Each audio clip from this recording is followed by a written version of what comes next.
Russia seems to have taken full control of Bakhmut.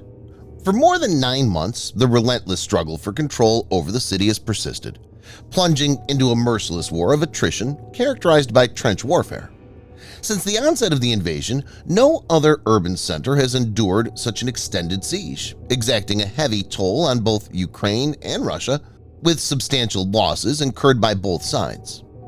Putin praised the PMS Wagner and Russian troops for claiming the city, while the founder of Wagner played down the role of the regular Russian army and, in a voice message on Telegram, said, "Practically no one from the army helped us."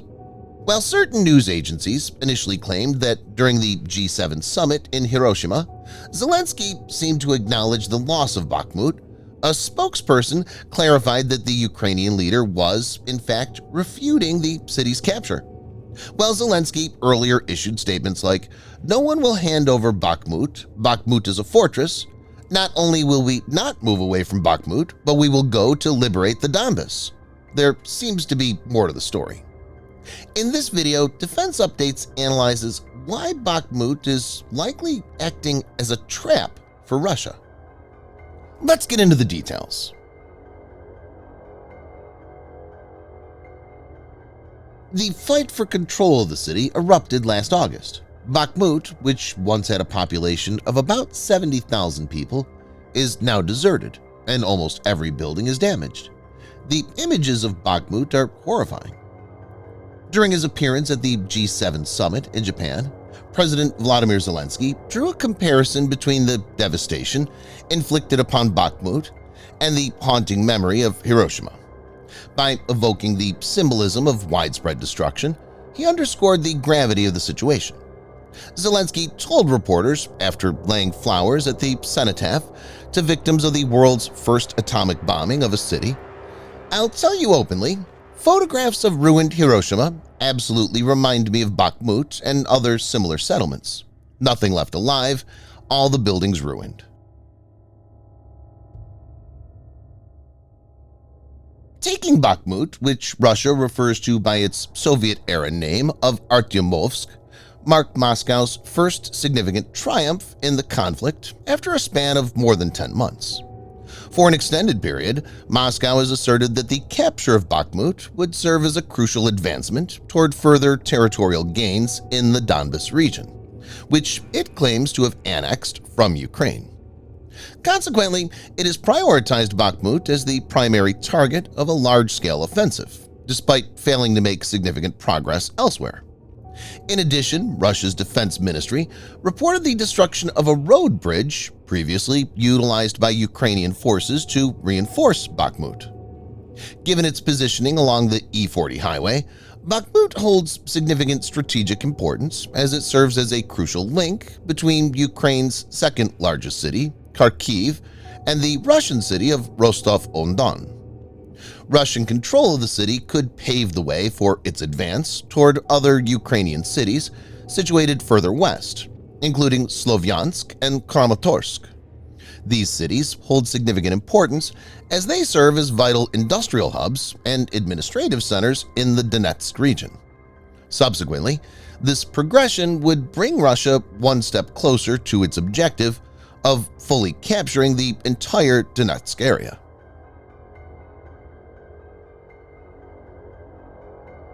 Igor Girkin, a former commander of pro-Russian troops in East Ukraine, who has emerged as one of the high-profile Russian nationalist military bloggers, has provided his perspective.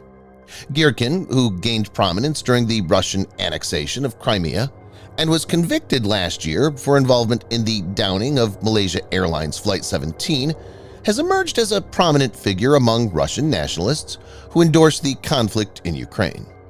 However, he has grown progressively critical of Moscow's military leadership due to the stagnation of the Russian invasion. Well, Yevgeny Prigozhin, the Russian oligarch and close ally of Russian President Vladimir Putin, who's believed to be the founder and financial backer of the Wagner Group, celebrated the purported triumph.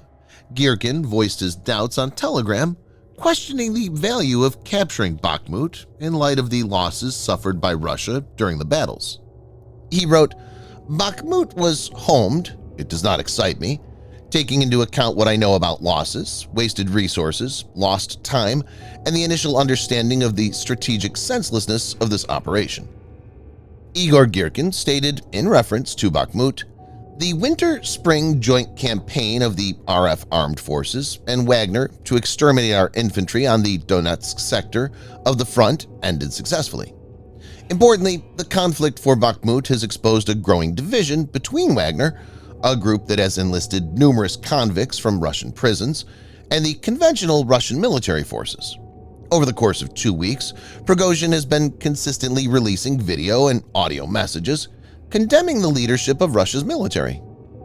U.S. President Joe Biden said Russia has suffered more than 100,000 casualties in Bakhmut.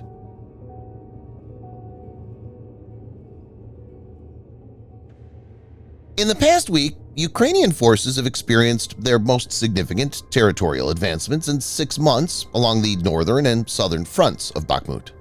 Russia has acknowledged certain setbacks for its troops during this period.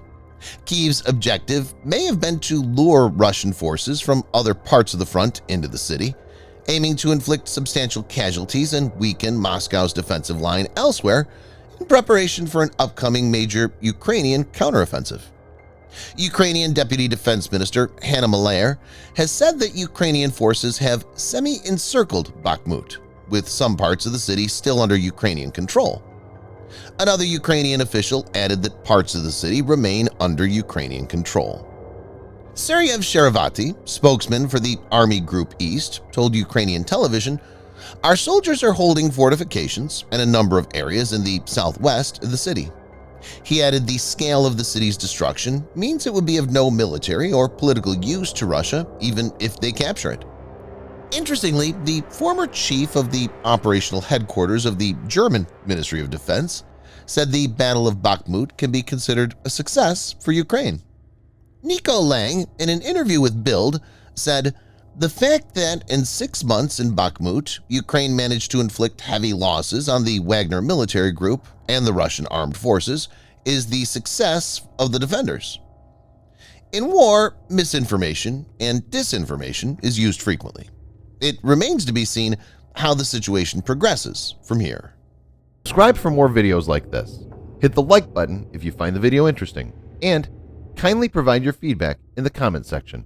This will help us improve.